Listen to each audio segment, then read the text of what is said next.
Breaking news. A Russian ship has just been chased out of British waters by a Royal Navy attack helicopter. The date is Thursday, January 30, 2026. And this headline, it's not just a border incursion, this is a direct threat to the arteries of the global economy. A vessel was found just loitering directly over critical transatlantic cables in the Bristol Channel. Look, this isn't an isolated incident. This is the latest and maybe the most brazen escalation in a shadow war targeting Europe's infrastructure. Subscribe to Defense Reports, your go-to source for timely, in-depth military and defense reports. I'm Alex. Join me with Area and the latest deep dive by Defense Report for a sharp, no-nonsense breakdown of the latest in global defense news, military technology, and strategic developments. And so, today we are covering the 14-hour standoff off the coast of Somerset involving the Russian ship Sinogorsk, a billion-dollar internet connection, and the Royal Navy's Wildcat HMA-2. This is one of those stories, where the details on the surface are alarming, but what's underneath, pun intended, is, well, it's terrifying. We're not just talking about a ship parking where it shouldn't. We have to unpack the specific Russian naval doctrine here, this 14-hour gap where the ship just sat there, and the lethal tech the UK sent to force them out. That 14-hour gap is what really gets me. The Sinogorsk sat on top of those cables for over half a day before the cavalry arrived. Yeah. I mean, that is a lifetime in modern warfare. We are absolutely going to dig into what they could have been doing in that time. And we'll look at the cavalry itself, the Wildcat helicopter. It Yep. looks like the old Lynx, but under the skin, it's 95% new. We're talking about a machine that can wipe a frigate off the map from, 185 kilometers away. And we have to connect this to the front lines. This isn't happening in a vacuum. It is directly tied to the grinding war in Ukraine and a very secretive Russian unit known only as GUGI. It's a classic asymmetric response. It's what you do when your conventional war is failing. Okay, let's unpack this. We have to set the scene because the Bristol Channel sounds like a nice place for a holiday, right? Not a geopolitical flashpoint. So, Tuesday night, January 27th. It is a lovely place, but it's also a serious bottleneck. Around 11 p.m. local time, the Sinogorsk enters the channel. Now, if you look at the manifest, she's just a 12,798 deadweight tonnage cargo ship, a standard civilian hauler. Or so it seems. But standard civilian haulers don't usually list their home port as Arkhangelsk. Exactly. And that is the first major red flag. Arkhangelsk is a big trading hub, sure, but it's primarily the headquarters of the Russian Navy's Northern Fleet. It's a military town. So when a ship from there starts acting strange, you don't just assume it's engine trouble. And strange is putting it mildly. She didn't just pass through, she dropped anchor just 2 nautical miles off Minehead in Somerset. For anyone who knows that coast, that is incredibly close. I mean, you could stand on the beach with binoculars and read the name on the hull. But the Coast Guard isn't worried about the view. They're worried about what's on the seabed. The Sinogorsk anchored within, 3/4 of a mile of 5 major undersea data cables. That is not a parking spot, that's a bullseye. So when HM Coast Guard hailed them, which they did right away, the crew claimed essential safety repairs. Which is the oldest trick in the book. My engine broke. It gives them this plausible deniability under maritime law. A ship in distress has a right to anchor. But the Department for Transport and the Ministry of Defense, they weren't buying it. As one MP pointed out, parking precisely on top of the internet's backbone is deeply suspicious. Suspicious, but it worked. It bought them time. And this is where we really need to talk about these digital arteries. Yeah. I think most people think these cables just carry Netflix or YouTube. If the Sinogorsk could actually cut those lines, what are we really losing? We're losing the heartbeat of the Western economy. The cables under that ship, they included the TGN Atlantic and the EXA Express. The EXA Express is the really critical one. It connects New York to London with the lowest latency possible. We're talking 58.55 milliseconds. That sounds fast, but does a few milliseconds really matter that much? In high-frequency trading, oh, absolutely. We're not talking about you checking your bank balance. We're talking about automated algorithms trading billions of dollars based on price changes that happen in a fraction of a second. Something like $1.5 trillion in currency trading goes through cables like this every single day. So if you cut that cable, You trigger a flash crash. The algorithms lose sync, liquidity just evaporates. You could see massive devaluations of currency. Stock markets in London and New York could go into chaos. All within minutes. It is an economic weapon of mass destruction, and you don't even need a missile. that's the terrifying part. You don't need a nuke. You just need a heavy anchor. Precisely. And the Bristol Channel is shallow. That makes it a really soft target. You don't need a high-tech submarine here. A cargo ship accidentally dragging its anchor across the seabed can sever a fiber optic cable as easily as a pair of scissors cutting a thread. And we've seen this before, right? The Fitberg tanker incident back in 24, the Yantar spy ship in the Irish Sea. This feels like a pattern. It absolutely is a pattern. It's what we call gray zone aggression. It's hostile, it does damage, but it's designed to look like an accident. So that means NATO can't really respond with force. If they fired a missile at London, we'd be at war. If they accidentally break a cable, it's a diplomatic mess. But the UK didn't wait for the diplomatic paperwork this time. They sent in the Wildcat. They did. After a Coast Guard surveillance aircraft confirmed the ship wasn't moving, the Royal Navy scrambled Talon 1 from RNAS Yelverton. I love the Wildcat HMA-2. It's such a deceptive piece of kit because, to the untrained eye, it looks exactly like the old Westland Lynx from the 80s. But that's just the shell, isn't it? Oh, completely. The AW159 Wildcat is 95% new components. It's a digital predator wrapped in a familiar skin.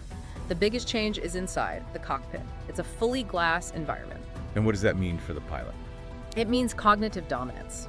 In an old Lynx, the crew were scanning dozens of analog dials, managing engine temps, navigation, comms, all manually.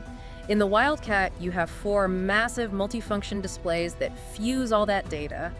The computer highlights the threats. It frees up the crew from being, machine operators to being tactical commanders. What about the sensors? Because if you're hunting a ship that's pretending to be broken down, you need to know what they're actually doing. That's the Seaspray 7000E AS radar. ESA stands for Active Electronically Scanned Array. Without getting too technical, it means the radar doesn't have a big spinning dish. It steers the beam electronically. It can track surface targets, air targets, and even something as small as a periscope, all at the same time. So from almost 400 kilometers away, the Wildcat can see a periscope. Yes. Or a small boat being lowered from the side of a cargo ship. Or even just weird wakes in the water. Long before the Simgorsk crew ever heard those rotors, the Wildcat crew knew exactly what was happening on deck. Okay, let's talk about the teeth. This is a show of force, a shooing mission. But the Wildcat isn't just a camera with rotors. Not at all. No, it's a flying frigate killer. It carries the Sea Venom missile. This is a heavy anti-ship weapon with a 185-kilometer range. It's designed to punch through the hull of a corvette or a frigate. If that Wildcat had engaged, the Sinogorsk wouldn't just be damaged, it would be gone. And they also carry the Martlet, which I find really interesting. It offers more scalability. Exactly. The Martlet is a lightweight multi-role missile. It's smaller, it's laser-guided, highly precise. It's for asymmetric threats, fast attack boats, suicide drones, or a rogue cargo ship that refuses to move. It lets the Navy disable a threat without sinking a 12,000-ton ship and causing a huge environmental disaster. So you have this high-tech predator just hovering off your port bow. The psychological impact alone must be immense. It changes the entire calculation. The crew of the Sinogorsk knows they're being painted by fire control radar, they know they're outmatched, and suddenly, those essential repairs were finished in record time. They weighed anchor and headed south toward France around 2 p.m. But this brings us back to the most disturbing part of the whole thing, that 14-hour gap. The ship was there for 14 hours before the Wildcat showed up. And we know the Sinogorsk is very likely linked to GUGI. Can you just remind our listeners who GUGI is? GUGI is the main directorate of deep sea research. It sounds like a scientific group, but it's one of the most secretive branches of the Russian military. They don't even report to the regular Navy. They report directly to Moscow. These are the people who run the deep-diving nuclear subs like the Loshcharek. Their entire job is seabed warfare. So if you're a GGI-linked vessel and you're sitting over a critical cable junction for 14 hours, completely undisturbed, what are you doing? You're not just fishing. No. You're preparing the battlefield. 14 hours is an eternity. They could have deployed UEVs, unmanned underwater vehicles, small autonomous drones that can just swim down to the cable. To cut it. Not necessarily. Cutting it is the last step. First, you map it. See, these cables have repeaters, which are basically large amplifiers spaced out along the line. If you damage the cable, fine, it can be spliced. But if you destroy a repeater, or if you place a limpet mine on one to be detonated later, that is catastrophic damage. That could take weeks, maybe months to repair. So they could have been mapping the exact GPS coordinates of the hardest to repair sections. Or dropping listening devices. Exactly, or even installing taps to siphon data, though that's much harder with fiber optics. The most likely scenario is they were mapping the infrastructure for a future conflict. They were verifying the bathymetry, the depth and shape of the ocean floor. so that if a full-scale war breaks out, they can come back and sever those connections blind without ever having to surface. It's like a burglar spending the night in your house. But instead of stealing anything, he's just measuring the windows and checking where the alarm sensors are. That is a perfect analogy. And that's why the delay in the response is so concerning, even though the Royal Navy's eventual action was decisive. We have to zoom out now. Why is this happening now? Why January 2026? It really feels like the tempo is picking up. It is picking up, and it's directly linked to the situation in Ukraine. We have to be very clear about this. Russia is not doing this from a position of strength. They're doing this because they are losing the conventional war. The reports from the front line are pretty grim for Moscow. They're devastating. High casualty rates, massive equipment shortages. We're even seeing them rely on North Korean troops to hold defensive lines. They can't break Ukrainian resolve, and they can't match the industrial output of a united Europe and NATO, so they pivot. To hybrid warfare. Yes. The doctrine is called SODCIT, Strategic Operation for the Destruction of Critically Important Targets. It's a mouthful, but the idea is simple. If you can't beat the army on the field, you attack the society that supports it. You try to make life miserable for the average person in Britain or Germany or France by cutting their internet, spiking energy prices, disrupting their banking. The goal is to break our political will, to make us all say, this isn't worth it, stop supporting Kyiv. Precisely. And frankly, it's a huge miscalculation. Every time they pull a stunt like this with the Sinogorsk, it just hardens European resolve. It proves the threat isn't just over there in the Donbas, it's right here in Somerset. Speaking of resolve, the European response has been ramping up. We mentioned the Atlantic Bastion and the Luna House Agreement. These aren't just paper treaties, this is hardware in the water. This is a huge shift in naval strategy. The Luna House Agreement, which was signed with Norway in late 2025, is pivotal. Norway and the UK effectively control the gates to the Atlantic, the North Sea, and the GIUK gap. That's Greenland, Iceland, UK. And why is that partnership with Norway so critical? Because Norway is basically Europe's gas station now. Since we moved away from Russian energy, Norwegian pipelines are the lifelines of the entire European economy, and they are incredibly vulnerable. The agreement combines the Royal Navy and the Royal Norwegian Navy into a unified command for sub-hunting. And they're using the new Type 26 frigates for this. The Type 26 is the world's best anti-submarine warfare ship. It's designed to be acoustically silent so it can hunt the quietest Russian subs.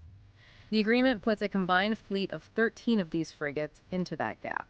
It's essentially building a wall of sonar across the North Atlantic to stop Russian submarines from getting out into the open ocean. So, while the Sinogorsk is playing these games on the surface, the real hunter-killer games are happening deep underwater. It's the Battle of the Atlantic version 2.0, but this time it's not about sinking convoys. It's about protecting data and energy. It really just emphasizes that supporting Ukraine isn't charity, it is self-defense. If Russia succeeds in Ukraine, these gray zone operations won't stay gray for long. They'll just become standard practice. Absolutely. A contained Russia is a manageable threat. An emboldened Russia, one that feels it can operate with impunity in British waters. That is a danger to every single person listening to this. So let's bring it home for everyone listening. We've covered the ship, the helicopter, the tech, the geopolitics. But what's the real takeaway? Why should the guy driving to work right now care about some ship off the coast of Minehead? Because the modern world is incredibly fragile. We live our lives assuming the internet will just work, that our credit cards will swipe, that the lights will stay on. But all of that depends on a few inches of glass and copper sitting on the bottom of the ocean, often in completely unguarded international waters. And the Sinogorsk showed us how easy it is to threaten all of that. It did. And it showed us that the front lines of modern war aren't just in trenches. They're in server rooms and shipping lanes. The fact that the UK scrambled the Wildcat is good. It shows they're taking it seriously.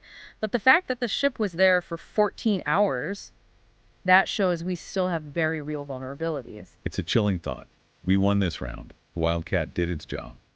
But the ocean is a very, very big place. And the Russians only have to get lucky once. You have to be lucky every single time. I want to leave our listeners with one thought. We know the Sinogorsk left. The radar screens are clear. But in those 14 hours of silence, beneath the waves, in the dark, what did they leave behind? Are there devices down there right now on those cables just waiting for a signal? The next battle might not be fought with missiles, but with wire cutters in the dark. That's the reality of the shadow war. You've been listening to Defense Report by Alex and Aria, where we analyze the latest in military strategy, global defense, and advanced weaponry. Subscribe to Defense Reports, your go-to source for timely, in-depth military and defense reports. We'll catch you next time.